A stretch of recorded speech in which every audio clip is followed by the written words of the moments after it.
শুনেছি। আর একটু দেরি করা যাবে না, নদীর পাড় ভেঙে পড়েছে।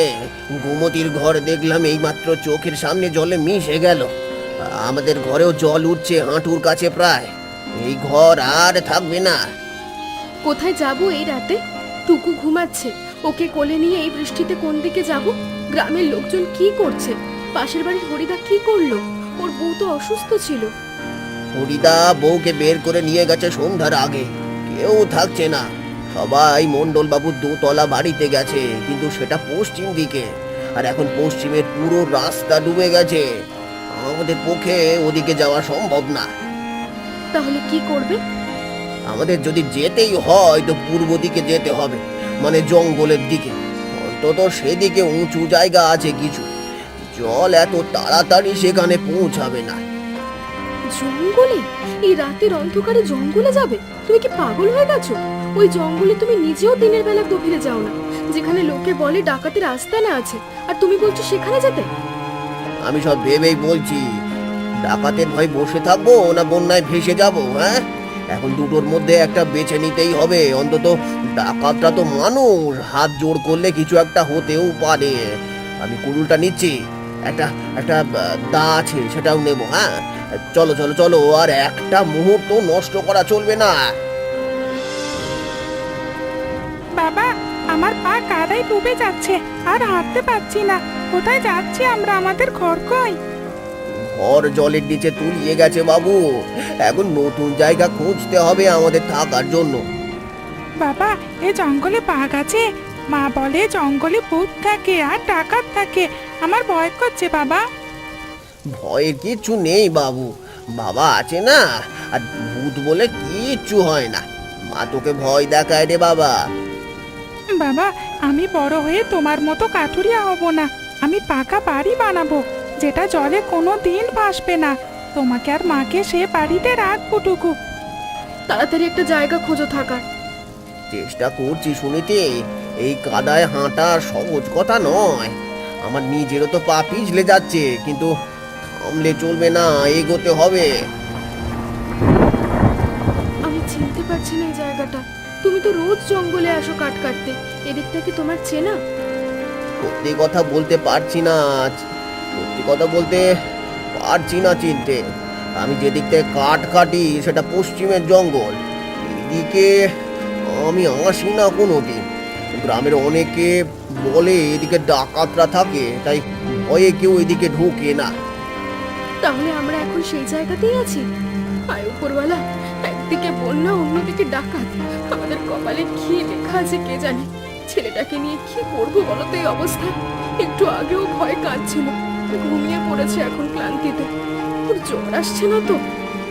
জ্বর নেই, ক্লান্ত হয়ে ঘুমিয়ে পড়েছে। ভয়ের কিছু না এখনো। শোনো শুনিটি, ভয় পেলে চলবে না। আমি তোমাকে আর ছেলেকে নিয়ে বেরিয়ে এসেছি, তোমাদের রক্ষা করার দায়িত্ব আমার। আর ডাকাত যদি মারতেই চাই তো মরবো, কিন্তু জলে ডুবে মরার চেয়ে তো লড়াই করে মরা ভালো। আমি সারা জীবন গ্রামের বাইরে যাইনি, বাপের বাড়ি থেকে তোমার ঘরে এলাম, সেইটুকুই তো দুনিয়া আমার। আর আজ রাতের আঁধারে এই ভয়ঙ্কর জঙ্গলে দাঁড়িয়ে আছি, মনে হচ্ছে স্বপ্ন দেখছি। চলো এগোই, এই গাছের নিচে বসে থাকাটাও নিরাপদ নয়। চলো, ওইদিকে মনে হচ্ছে পাথুরে জমি, ওদিকে গেলে কিছু একটা পাওয়া যেতে পারে। কারা তোরা? এই রাতে এখানে কি করছিস? জানিস না এটা কার এলাকা? তোর হাতে ওটা কি? কুড়ুল, ফেলে দে মাটিতে এক্ষুনি, নইলে ভালো হবে না। দাদা দাদা কুড়ুল ফেলে দিচ্ছি। আমি কাঠুরিয়া ভোলা, নদীর পাড়ের গ্রাম থেকে আসছি। বন্যায় আমাদের ঘর ভেসে গেছে, ছেলে আর বউকে নিয়ে প্রাণ বাঁচাতে বেরিয়ে এসে অন্ধকারে রাস্তায় হারিয়ে ফেলেছি। কারোর মুখের কথায় বিশ্বাস করি না আমরা।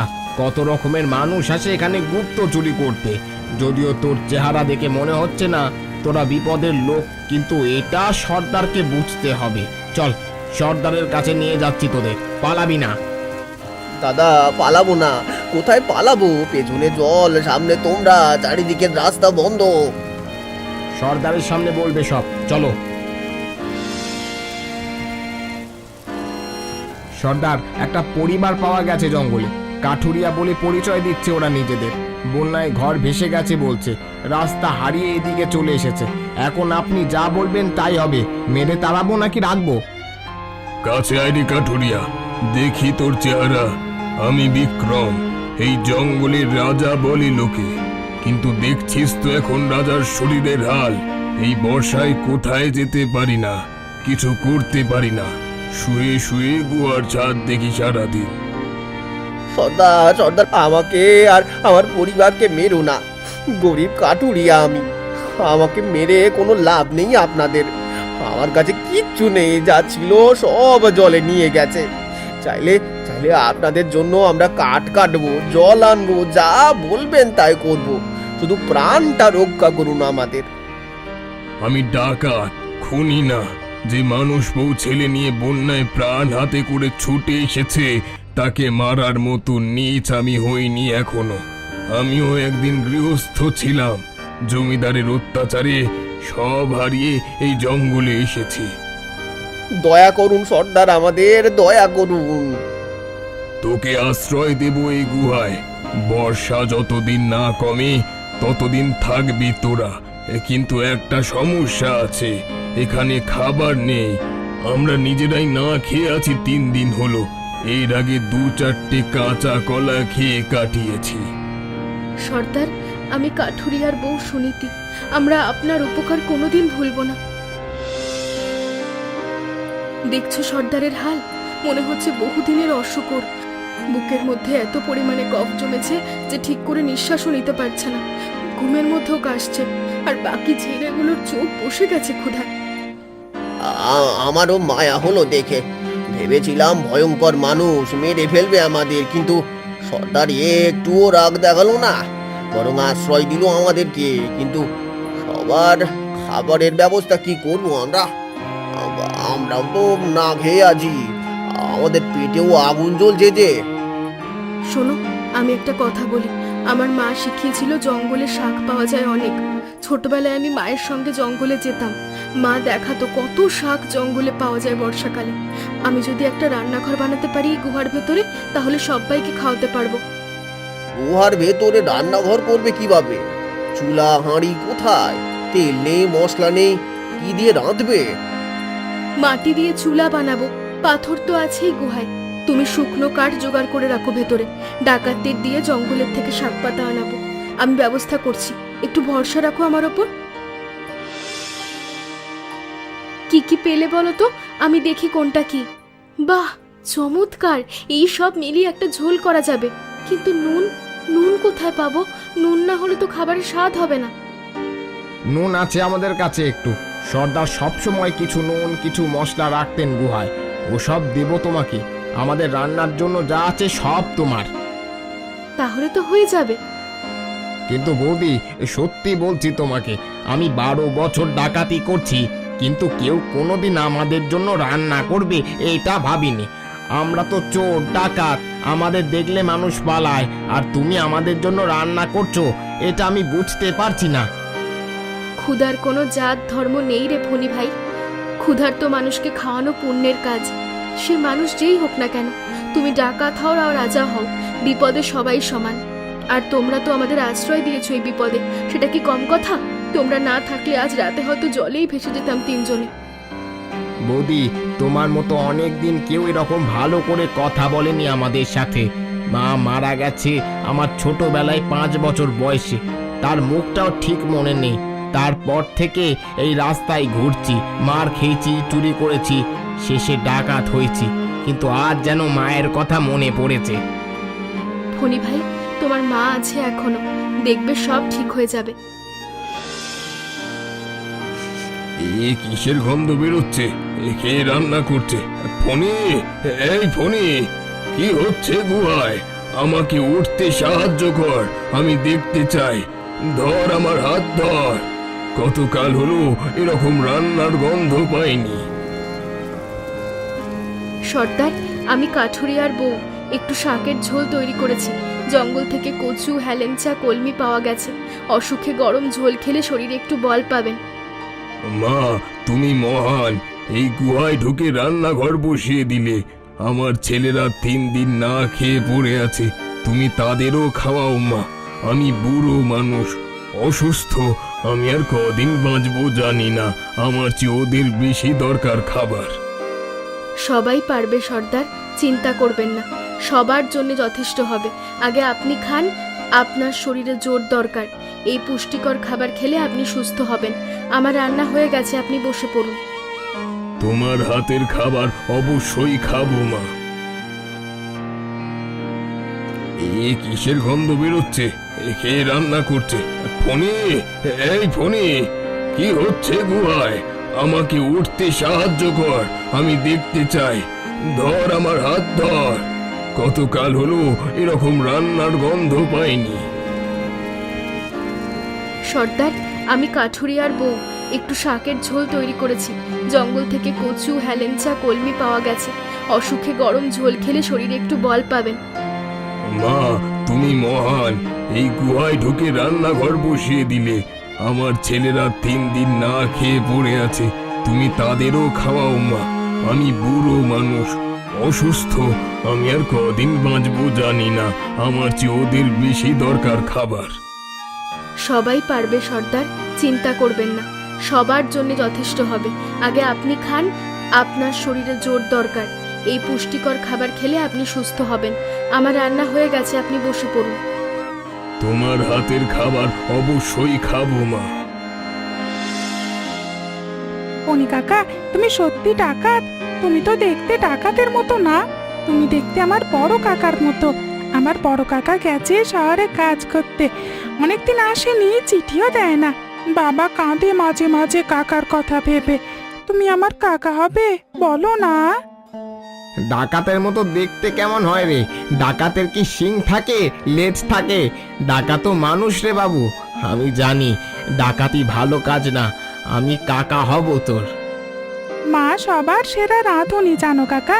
গ্রামে যখন কোনো অনুষ্ঠান বা ভোজ হয়, মায়ের হাতে সব কিছু রান্না হয়।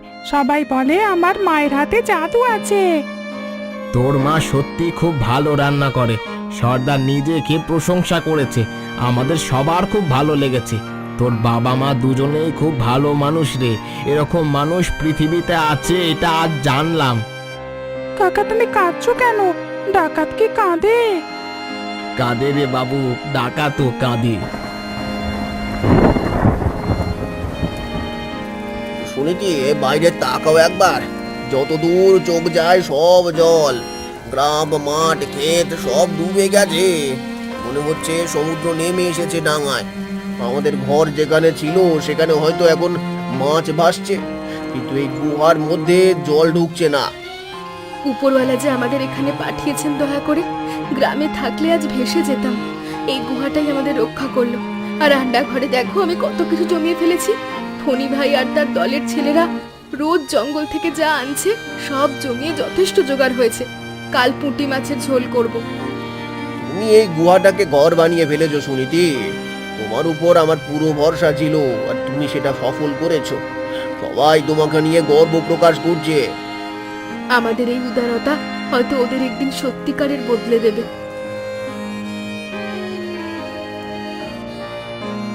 ফণি, আমার সময় শেষ হয়ে আসছে রে। এই বুকের মধ্যে যে রোগ বাসা বেঁধেছে সেটা আর যাবে না আমি জানি। ফুসফুসে পচন ধরেছে, আমি আর বেশি দিন নেই, তখন থেকে জানি। কিন্তু তোকে একটা কথা বলতে চাই, শোন ভালো করে, কারণ এটাই হয়তো শেষ কথা আমার। সর্দার, এসব কথা বলবেন না, এখনো অনেক দিন আছে আপনার। থাক, আর মিথ্যে সান্ত্বনা দিস না। আমি মরতে ভয় পাই না, মরণ তো আসবেই। ভয় একটাই, এই জীবনটা কিছুই দিয়ে যেতে পারলো না কাউকে। কি দিয়ে যেতে চান আপনি? শোন, ওই কাঠুরিয়ার বউটা সুনীতিও আমাদের জন্য যা করেছে সেটা কেউ কোনোদিন করেনি। আমি 40 বছর ডাকাতি করেছি, অনেক ধন সম্পদ লুট করেছি, কারোর কাছে ভালোবাসা পাইনি, কিন্তু ও আমাদের ভালোবাসা দিয়েছে, আর সেই ভালোবাসার কোনো দাম হয় না। সর্দার, আপনি সুস্থ হয়ে যাবেন। বৌদি ওষুধি পাতা বানাচ্ছে রোজ আপনার জন্য, আপনি খাচ্ছেন, একটু ভালো তো হচ্ছেন। জল কমলেই আমরা ডাক্তার দেখাবো। না রে, ডাক্তার আর কি করবে? কিন্তু একটা জিনিস আছে আমার কাছে। কি জিনিস? এই গুহার পেছনে একটা গোপন কুঠুরি আছে, পাথর সরালে ঢোকা যায়। সেখানে কিছু টাকা রাখা আছে, যা জীবনভর আমি জমিয়েছি। হ্যাঁ, অন্যায়ের টাকা, কিন্তু সেই টাকা যদি ভালো কাজে লাগে তাহলে হয়তো পাপের কিছুটা ক্ষমা হবে। আপনি কি করতে চাইছেন তাহলে? সেই টাকা আমি ওই কাঠুরিয়া পরিবারকে দিতে চাই। ওরা নতুন জীবন শুরু করুক বর্ষা শেষে। ওই ছেলেটা টুকু, ও যেন পড়াশোনা করতে পারে, ও যেন পাকা বাড়ি বানাতে পারে তার বাবা মায়ের জন্য। সর্দার, আপনি বড় ভালো। শোন, কথা শেষ করতে দে। আর ফণি, তোকেও বলছি, এই ডাকাতি ছেড়ে দে। এই জীবনে কিছু নেই রে। এটা কি জীবন নাকি শাস্তি? ওই কাঠুরিয়ার জীবনে শান্তি আছে, তোর জীবনে কি আছে বল? কিছু নেই সর্দার, আপনি ঠিকই বলেছেন, কিছু নেই। সর্দার চলে গেল, ভোলাদা ঘুমের মধ্যে চলে গেল। আমরা অনাথ হয়ে গেলাম রে। এই মানুষটা সবাইকে এক জায়গায় করে রেখেছিল। এখন যে এতগুলো লোক কি করবে কিছুই জানে না কেউ। শেষ কথা বলল বৌদিকে ধন্যবাদ জানাতে। যাওয়ার আগে বলে গেছে তোমাদের জন্য কিছু টাকা রেখে গেছে গুহার পেছনে, আর বলে গেছে আমাদের সবাইকে ডাকাতি ছেড়ে দিতে। এটা তার শেষ আদেশ। উনি, আমি সর্দারের কাছে চিরকাল ঋণী থাকবো। উনি আমাদের আশ্রয় দিয়েছিলেন এই বিপদে। যখন দুনিয়ায় কেউ ছিল না তখন উনি থাকতে দিলেন এখানে। সেই কথাটা আমি মরেও ভুলবো না। আর তোমরাও আমার পরিবারকে আপন করে নিয়েছো। ভোলাদা, বৌদির রান্না খেয়ে আর টুকুর সাথে সময় কাটিয়ে আমার ভেতরে সব যেন বদলে গেছে। আমি আগে যেমন ছিলাম এখন আর তেমন নেই। আমি বুঝতে পারছি মানুষের মতো বাঁচা কাকে বলে। কিন্তু ডাকাতি ছাড়লে করব কি?